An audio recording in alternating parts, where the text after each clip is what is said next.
Jangankan masih ada bau-bau kesyirikan, yang jelas-jelas musyrik loh, anak itu wajib bakti sama orang tua. Bismillahirrahmanirrahim. Dari hamba Allah di Jawa Barat. Ustadz, saya merupakan salah satu keturunan dari keraton. Ayah saya masih sangat kuat dengan tradisi keraton. Sekarang Ana sudah mengenal ngaji. Banyak saya lihat ritual-ritual itu kadang menjurus kepada kesyirikan. Bagaimana Ana seharusnya menasihati ayah Ana, Ustadz? Syukran jazakallah khairan.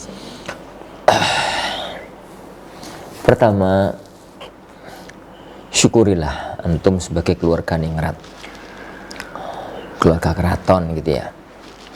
Karena biasanya keluarga keraton itu hidupnya lebih terarah, karena memang terbiasa dengan hidup terarah oleh adat istiadat yang ada. Itu yang pertama.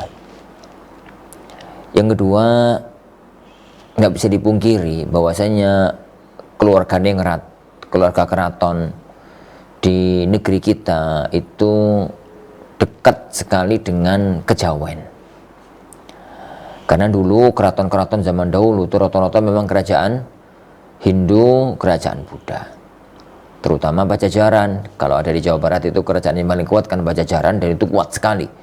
Karena itu sebagai kerajaan Hindu terakhir yang ada di tanah Jawa setelah runtuhnya Majapahit. Nah, kalau kemudian kita menemukan bahwasanya orang tua kita itu masih penuh dengan adat istiadat kejawennya, yang antum melihat bahwasanya itu adalah terjerumus ke dalam nyerempet-nyerempet syirik atau terjerumus ke dalam perbuatan syirik, maka kewajiban antum itu berbakti kepada orang tua. Dan bakti yang paling bakti adalah bagaimana menyelamatkan ayah, bagaimana menyelamatkan orang tua dari kubangan kesyirikan tersebut. Dan lakukan usaha yang hikmah, lakukan usaha yang bagus. Bagaimana caranya? Ini bagaimana caranya? Biasanya orang tua itu kalau anak yang ngomongi itu mentah, butuh orang lain. Omongannya bisa sama, omongannya bisa isinya sama, tapi yang ngomong beda, itu beda.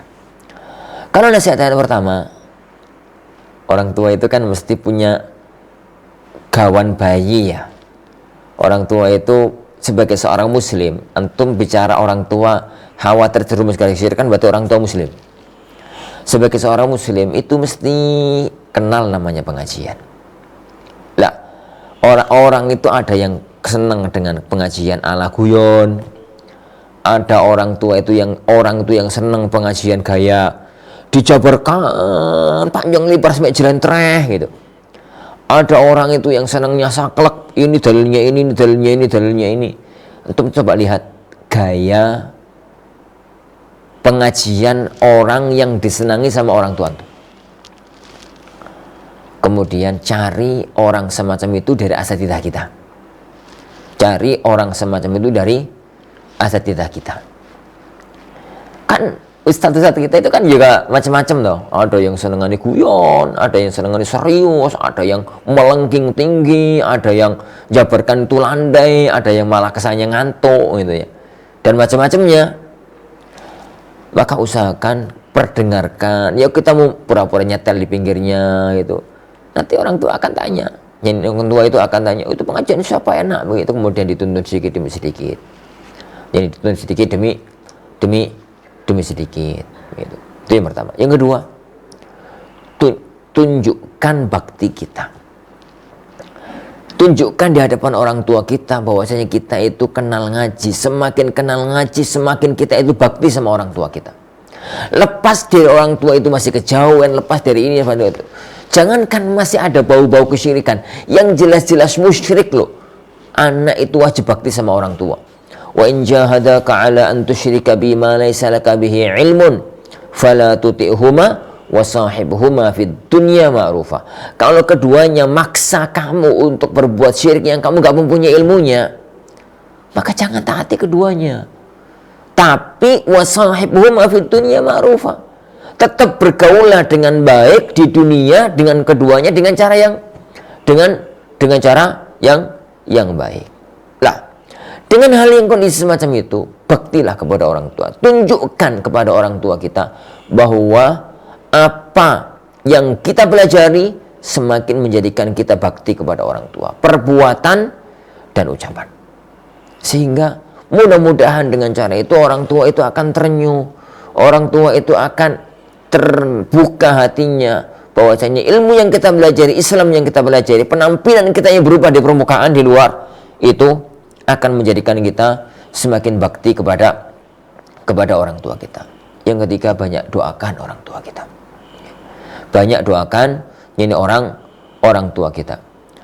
Karena doa itu silahul mu'min. Doa itu senjata seorang mukmin. Yang keempat, sabar. Jangan gerasa gerusu. Jangan gerasa gerusu. Sabar di dalam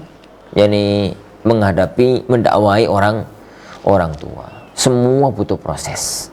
Proses itu bisa cepat, proses itu bisa lambat. Orang-orangan. Ada orang itu yang proses hijrahnya itu cepat kayak Umar bin Khattab. Ada orang yang proses hidupnya itu lama, lambat gitu. Di antara kita sama-sama teman-teman ngaji, ada yang ngaji sekarang bisa berubah.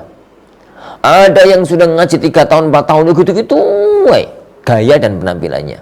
Semua itu yang beda antara satu orang dengan orang yang lainnya. Intinya berjuanglah, berusaha dengan hal-hal yang barusan Anda sebutkan tadi. Wallahu a'lam bishawab.